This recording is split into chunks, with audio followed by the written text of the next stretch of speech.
तो फ्रेंड्स, पहला क्वेश्चन है, देखिए, मानव और संस्कृति पुस्तक के लेखक कौन है? तो 4 ऑप्शन दिए हैं, तो इसका सही उत्तर है श्यामाचरण दुबे, या इसी को लिखा रहता है SC दुबे। तो आप दोनों ध्यान रखिएगा। दूसरा प्रश्न है, संख्या के आधार पर कौन सा परिवार का प्रकार नहीं है? तो इसका आंसर है पितृसत्तात्मक परिवार, जो संख्या के आधार पर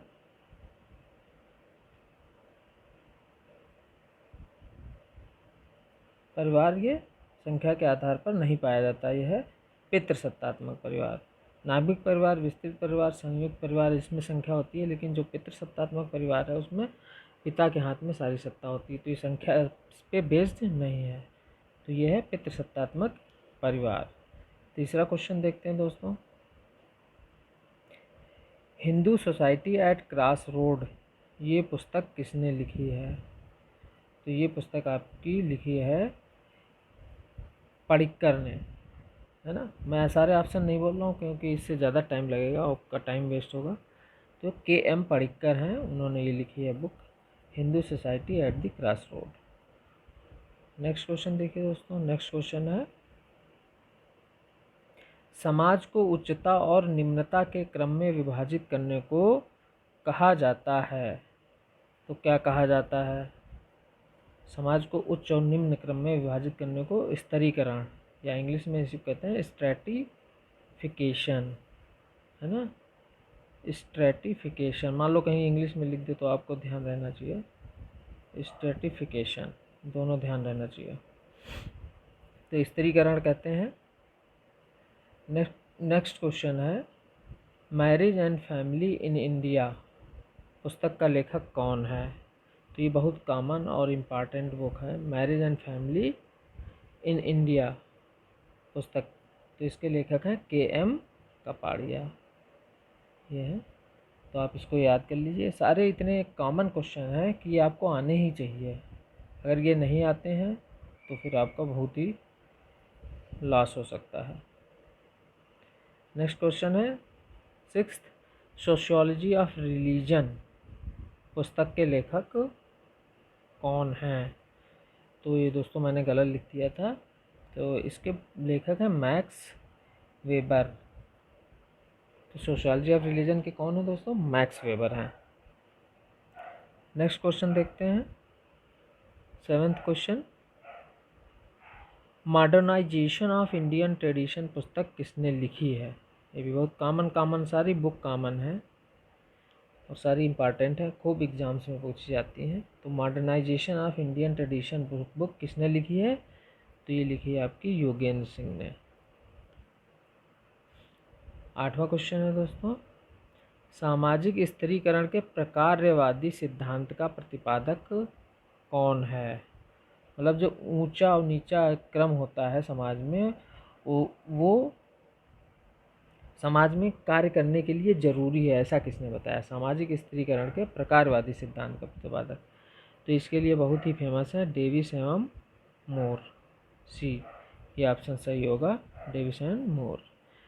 9th क्वेश्चन है दोस्तों, द माइंड एंड सोसाइटी पुस्तक के लेखक, द माइंड एंड सोसाइटी। तो माइंड एंड सोसाइटी की पुस्तक के लेखक हैं विल्फ्रेड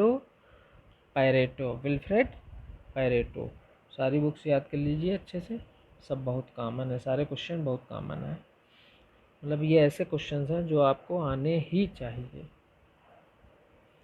नेक्स्ट क्वेश्चन है दोस्तों, देखिए 10वां, भारतीय समाज में पत्नी द्वारा अपने पति को पुकारने के लिए पप्पू के पापा ऐसा संबोधन कहकर पुकारने को नातेदारी की ये कौन सी रीति है जो ऐसा कहा जाता है? तो यहाँ पे 4 ऑप्शन दिए हुए हैं, तो उसमें से इसका ऑप्शन है सी, माध्यमिक संबोधन। मतलब ये ऐसा समाज में है कि नाम नहीं लिया जाता है तो इस तरीके से बुलाया जाता है, माध्यमिक संबोधन, टेक्नोनॉमी।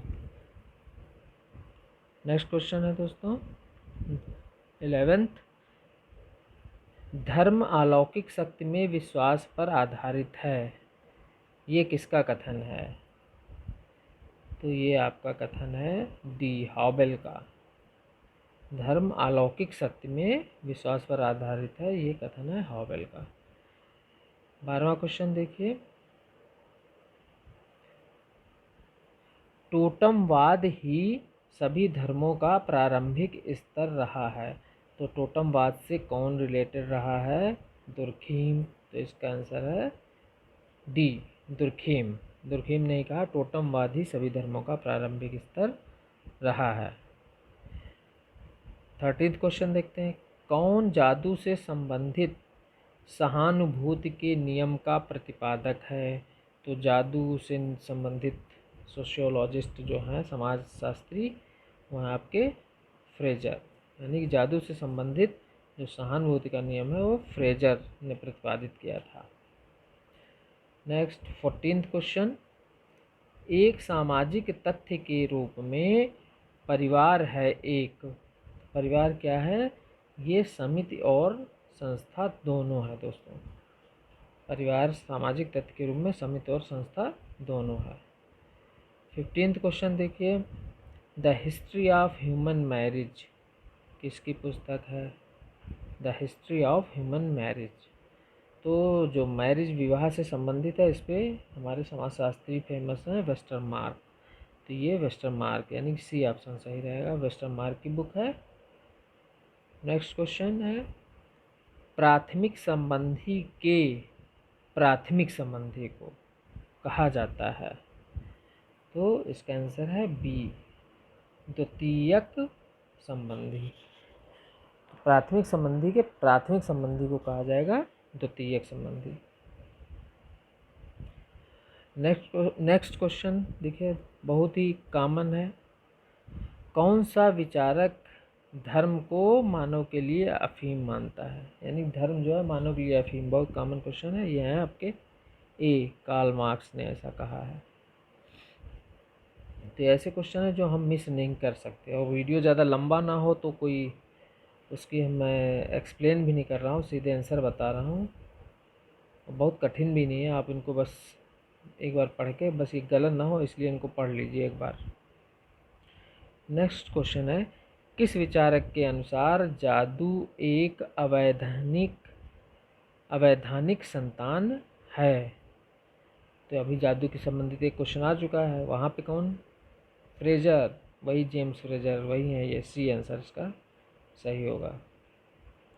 नेक्स्ट क्वेश्चन है 19th,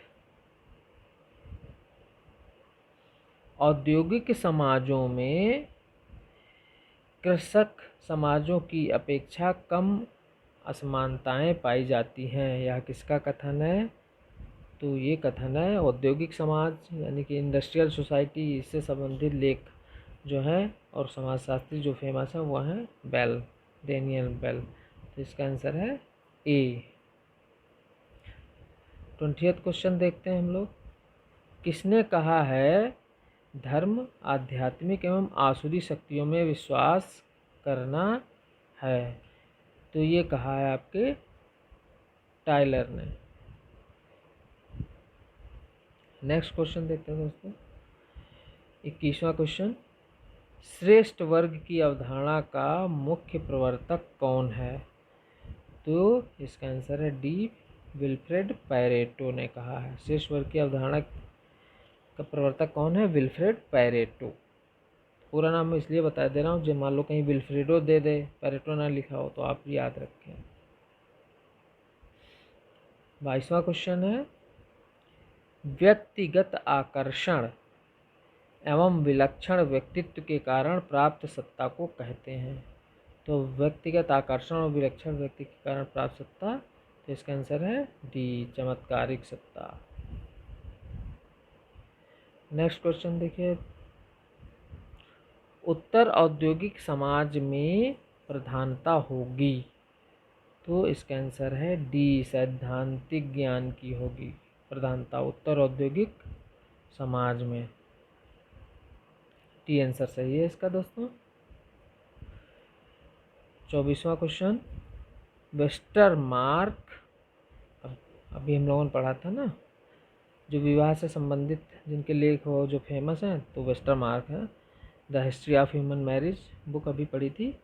और फिर आगे वेस्टरमार्क के अनुसार परिवार का प्रारंभिक स्वरूप कैसा था, तो पितृसत्तात्मक था, यानी कि वहाँ की सत्ता का मुखिया पिता होता था, तो पितृसत्तात्मक था इनके अनुसार प्रारंभिक स्वरूप परिवार का। किसके अनुसार? वेस्टरमार्क के अनुसार। दोस्तों देखते हैं last question. Kinship organisation in India, ये किसकी पुस्तक है? तो ये फेमस पुस्तक है डॉक्टर इरावती कर्वे की। तो दोस्तों ये 25 क्वेश्चन है, काफ़ी कॉमन क्वेश्चन है, इम्पॉर्टेंट हैं बीए एग्ज़ाम्स के नज़रिए से, और अदर एग्ज़ाम्स में भी इनको तो मिस ही नहीं किया जा सकता है। अगर इनमें से कोई गलत होता है तो फिर सफलता के चांस 0 हो जाएंगे। तो दोस्तों आप इनको पढ़ लीजिए अच्छे से, और साथ ही साथ मेरे वीडियो को लाइक कीजिए, शेयर करिए और दोस्तों के साथ सब्सक्राइब कीजिए। Thank you friends.